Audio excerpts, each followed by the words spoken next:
Welcome back to another quick guide. Today I'll teach you how to change message settings on Pinterest.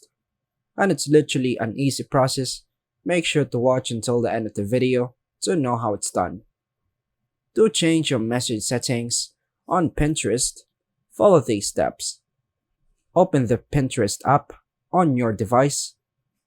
Tap on your profile icon at the bottom right corner.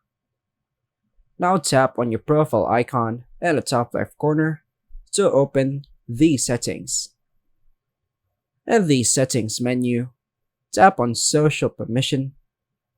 Scroll down to find the options for message settings.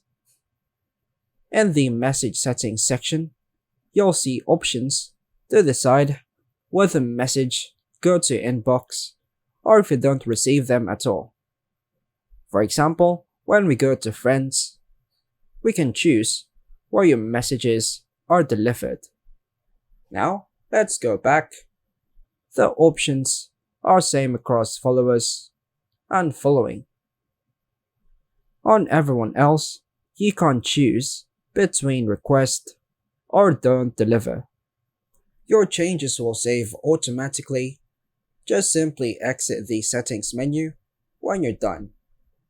With these steps, you'll have more control over your Pinterest messaging experience on your device.